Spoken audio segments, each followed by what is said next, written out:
अस्सलाम वालेकुम स्टूडेंट्स। ये मैंने वीडियो बनाया है एक छोटा सा सेरिब्रो को एक्सप्लेन करने के लिए कि सेरिब्रो में क्या क्या फ़ीचर्स हैं और आप इनसे किस तरह फ़ायदा उठा सकते हैं। तो उसके लिए मैंने एक छोटा सा वीडियो बनाया है। अच्छा, इसमें क्या है कि मैंने 10 एसेंस ले लिए हैं जिस तरह हम लेते होते हैं। मतलब किस तरह कि एक कीवर्ड सर्च किया है, मेन कीवर्ड, और उस मेन कीवर्ड के ऊपर स्पॉन्सर्ड को हटा के जो टॉप 10 मेरे पास एसेंस आए, उन एसेंस के ऊपर मैंने क्या कर दिया, सेरिब्रो को सेरिब्रो में वो एसेंस ओपन कर लिए। उसके बाद मेरे पास ये डाटा शो हो गया, ये सारे कीवर्ड शो हो गए जिनके ऊपर वो रैंक हुए हुए। अब मैं थोड़ा सा आपको फ़िल्टर्स के हवाले से गाइड करने वाला हूँ कि ये फ़िल्टर्स किस तरह काम करते हैं, उनमें क्या क्या चीज़ें हैं जो आपको हेल्प कर सकती हैं आपके वर्किंग के दौरान। अच्छा, ये देखिए, सबसे पहले है सर्च वॉल्यूम। सर्च वॉल्यूम क्या होता है? सर्च वॉल्यूम ये होता है कि आप जो भी कीवर्ड सर्च कर रहे हो, ये आपसे ये पूछ रहा होता है कि उसका सर्च वॉल्यूम कितना होना चाहिए, मिनिमम कितना होना चाहिए, मैक्सिमम कितना होना चाहिए।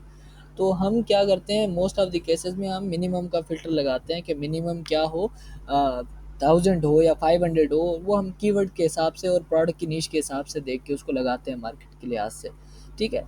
तो यहाँ पे हम वो फ़िल्टर लगा सकते हैं कि उसका सर्च वॉल्यूम कितना हो। सर्च वॉल्यूम क्या होता है कि कोई भी प्रोडक्ट किसी ख़ास कीवर्ड के नाम से या किसी सर्च टर्म के ज़रिए एक मंथ में कितनी बार सर्च होती है, ये उसका मंथली सर्च वॉल्यूम होता है। मतलब किसी चीज़ का सर्च वॉल्यूम अगर 1000 है, तो उस बात का ये मतलब हुआ कि ये कीवर्ड लास्ट मंथ में 1000 टाइम्स सर्च हुआ है। ठीक है? तो ये हम यहाँ पे फ़िल्टर लगा सकते हैं जिस किस्म के हमें कीवर्ड चाहिए हों। अगर हमें नॉर्मल कीवर्ड चाहिए हों जो कि ना ज़्यादा सर्च वॉल्यूम वाले हों, बहुत ज़्यादा वाले, ना बहुत कम वाले, तो हम एक रेंज भी लगा सकते हैं यहाँ पे। अच्छा, उसके बाद आता है cerebro IQ score. Cerebro IQ score actually क्या है?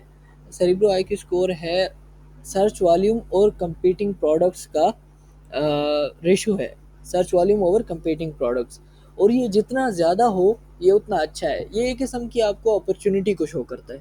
ये किस तरह है मैं आपको दोबारा बताता हूँ, जब हम कंपीटिंग प्रोडक्ट को समझते हैं उसके बाद इसकी तरफ भी आते हैं। अच्छा, फिर है पोजीशन रैंक। पोजीशन रैंक क्या है? पोजीशन रैंक आपको ये बताता है कि आप कौन से एसेंस सर्च करना चाहते हो, जो कौन से कीवर्ड सर्च करना चाहते हो। ठीक है? अगर मैं यहाँ पे पोजीशन रैंक लिख देता हूँ, लेट्स से 1 टू 50, तो मैं इसको ये कहना चाह रहा होता हूँ, मैं हीलियम 10 को या सेरेब्रो को ये कहना चाह रहा होता हूँ कि मुझे वो वाले कीवर्ड दिखाओ जिन पर मेरे ये 10 कंपेटिटर्स 1 से लाकर 53 तक रैंक हुए हुए हैं, चाहे वो स्पॉन्सर्ड है या ऑर्गेनिक। ये टोटल मतलब 1 से लेकर 23 तक जितनी भी स्लॉट्स होती हैं, इनके ऊपर अगर वो मौजूद हैं तो वो कीवर्ड्स मुझे दिखाओ। अगर ये 1 और 50 के दरमियान मौजूद नहीं है, इससे पीछे कहीं मौजूद है, तो मुझे ना दिखाओ। ठीक है? उसके बाद आता है वर्ड काउंट। वर्ड काउंट क्या होता है कि वो आपसे पूछ रहा होता है कि मैं आपको कौन से कीवर्ड्स दिखाऊं, उनके वर्ड की अगर आप कोई रेंज लगाना चाहें। मतलब मोस्ट ऑफ द केसेस में क्या होता है कि जो शॉर्ट कीवर्ड्स होते हैं, थोड़े वर्ड्स वाले कीवर्ड होते हैं, वो थोड़े जेनेरिक होते हैं और हाई सर्च वॉल्यूम होते हैं। इसी तरह जो लॉन्ग टेल कीवर्ड होते हैं या जिनके जो ज़्यादा वर्ड्स पे कंप्राइज हुए होते हैं, कंप्रोमाइज़ हुए होते हैं, सॉरी, कंप्राइज हुए होते हैं, तो वो क्या होते हैं, वो कम सर्च वॉल्यूम वाले होते हैं। अगर मैं वर्ड काउंट मिनिमम 2 लगाता हूँ, तो ये मुझे वो वाले कीवर्ड्स दिखाएगा जो 2 वर्ड से ज़्यादा से मिलके बने हैं। वो 3 हो सकते हैं, 4 हो सकते हैं, 5 हो सकते हैं, ज़्यादा भी हो सकते हैं। ठीक है? अच्छा, इसी तरह ये है फ्रेजेस कंटेनिंग। फ्रेजेस कंटेनिंग में क्या है कि यहाँ पे अगर आप कोई भी कीवर्ड देना चाहते हो, मतलब इस तरह के, मैं अगर लिखता हूँ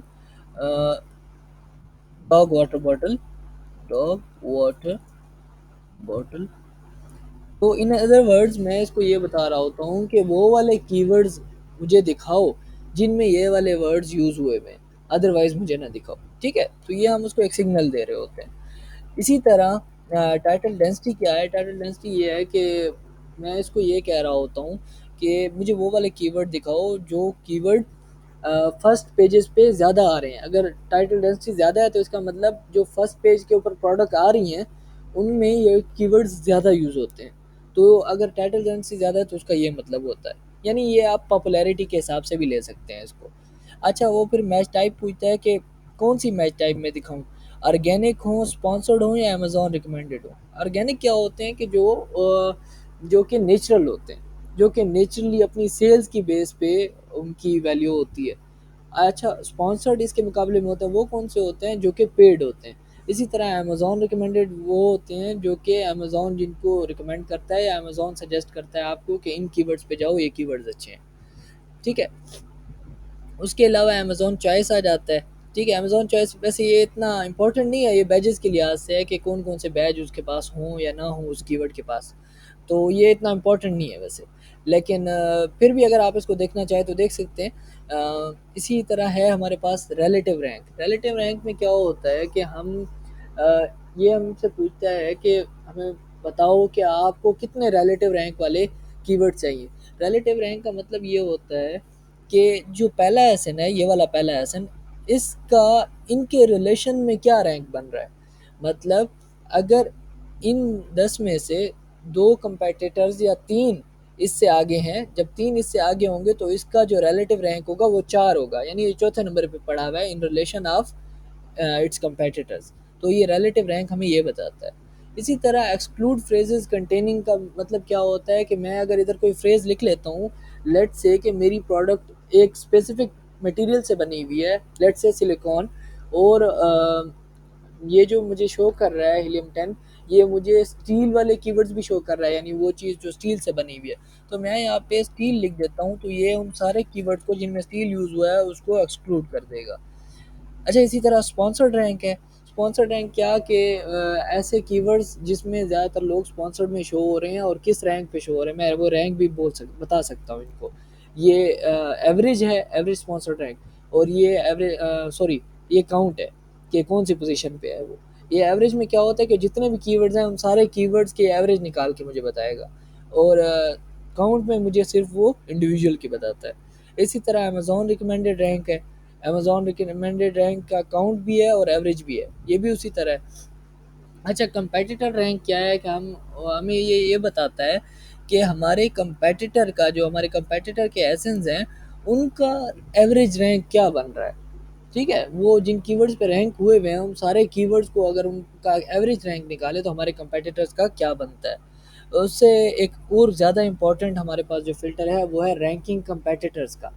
रैंकिंग कंपेटिटर में क्या होता है, हम अगर यहाँ पे अगर मैं रैंकिंग कंपेटिटर में 4 लिखता हूँ, तो मैं इसको ये सिग्नल दे रहा होता हूँ कि ये जो 10 एसएम मैंने आपको बताए हैं, तो इनमें आप मुझे वो वाले कीवर्ड ढूँढ के दिखाओ जिन पे ये रैंक हुए हुए हैं। ऐसे कीवर्ड जिनमें 10 में से एटलीस्ट 4 रैंक हुए हुए हैं। एटलीस्ट 4 बंदे उस कीवर्ड पे रैंक हुए हुए हैं 10 में से। तो मैं उसको ये बोल रहा हूँ, तो रैंकिंग कंपेटिटर का ये मतलब होता है। अगर मैं इधर 10 लिखता हूँ तो इसका मैं ये सिग्नल दे रहा होता हूँ कि ये मैंने जो एसेंस लिखे हैं 10, ये 10 के 10 उस पे रैंक हुए हुए हों, मुझे ऐसा कीवर्ड दिखाओ, ठीक है। तो इसी तरह कंपेटिटर परफॉर्मेंस स्कोर भी है। तो बेटर परफॉर्मेंस स्कोर में क्या होता है, ये एक्चुअली हमें बताता है पूरी मार्केट, पूरी नीश का एनालिसिस करके देता है। किस तरह, वो इस तरह के अगर मैं इसका कंपेटिटर परफॉर्मेंस स्कोर लिखता हूँ 2 से लाकर 10 तक, तो इसका मतलब ये है कि मुझे ऐसे कीवर्ड दिखाओ जिनमें मेरे ये 10 के 10 कंपेटिटर्स 2 से 10 के दरमियान परफॉर्म कर रहे हैं। ये एक किस्म के मार्क्स हैं, इंडेक्स पॉइंट्स हैं। 2 से लाकर 10, 2 है तो इसका मतलब वो बहुत बुरा परफॉर्म कर रहे हैं, और अगर 10 है तो इसका मतलब बहुत अच्छा परफॉर्म कर रहे हैं। अगर किसी कीवर्ड का ये कंपेटिटर परफॉर्मेंस स्कोर जो है ये 10 है, तो इसका मतलब ये है कि उस कीवर्ड के ऊपर ये 10 के 10 कंपेटिटर्स एज अ ग्रुप बहुत अच्छा परफॉर्म कर रहे हैं, ठीक है। इसी तरह कंपीटिंग प्रोडक्ट है। कंपीटिंग प्रोडक्ट्स में क्या होता है कि ये मुझे ये बताता है कि अगर मैं कोई स्पेसिफिक कीवर्ड सर्च करता हूँ तो उसके ऊपर कितने प्रोडक्ट शो होते हैं। अगर वो कीवर्ड मैं सर्च करता हूँ तो अमेज़न मुझे कितने प्रोडक्ट्स दिखाता है, जितने ज़्यादा दिखाता है तो इसका मतलब मेरा उतने ज़्यादा प्रोडक्ट से कंपटीशन है। और मतलब इन अदर वर्ड्स मैं ये कह सकता हूँ कि उस मार्केट में उतना ज़्यादा कंपटीशन है और उतना ज़्यादा मुश्किल है उस मार्केट को पेनिट्रेट करना। और मैंने आपको पहले बताया था सेरेब्रो आई की स्कोर सर्च वॉल्यूम और कंपीटिंग प्रोडक्ट्स की रेशो है, और ये रेशो जितनी ज़्यादा हो उतनी अच्छा है। रेशो ज़्यादा होने का ये मतलब है कि सर्च वॉल्यूम ज़्यादा और कंपीटिंग प्रोडक्ट्स कम है। इसका मतलब क्या है कि अपॉर्चुनिटी ज़्यादा और कंपटीशन कम, तो ये हमारे लिए फ़ायदा है। तो सेरेब्रो आई स्कोर जितना ज़्यादा हो उतना फ़ायदा। इसी तरह एडवांस फ़िल्टर रैंक भी है। ये इतना इम्पोर्टेंट नहीं है वैसे, नया फ़िल्टर आया है, और इसका वैसे इतना कोई वो नहीं है, इसको रहने भी दे तो कोई इशू नहीं है। लेकिन फिर भी ये क्या है कि ये आपको एडवांस्ड फ़िल्टर लगा के देता है किस चीज़ का, कि आपका जो कीवर्ड्स शो हो रहे हैं उसके मिनिमम और मैक्सिमम उन पे कितने एसेंस आप चाहते हैं, तो ये आप इस चीज़ का फ़िल्टर भी लगा सकते हैं। और सर्च वॉल्यूम ट्रेंड का भी फ़िल्टर लगा सकते हैं। ये तो सिंपल है कि ऐसी प्रोडक्ट जिसका सर्च वॉल्यूम बढ़ रहा हो या कम, और अगर बढ़ रहा हो तो कितनी स्पीड से बढ़ रहा हो, कितनी वेलोसिटी से बढ़ रहा हो, और अगर कम हो रहा हो तो कितनी से हो रहा हो, वो भी हम फ़िल्टर लगा सकते हैं। जब इधर अप्लाई फ़िल्टर करेंगे तो आपके ये सारे फ़िल्टर्स इन पे अप्लाई हो जाएंगे। ठीक है जी, ये उम्मीद है कि आपको सेरेब्रो काफ़ी अच्छे से समझ आ गया होगा। मैं मज़ीद भी वीडियोस बनाता रहूँगा, आप देखते रहिए। बहुत शुक्रिया। ओके जी, अल्लाह हाफ़िज़।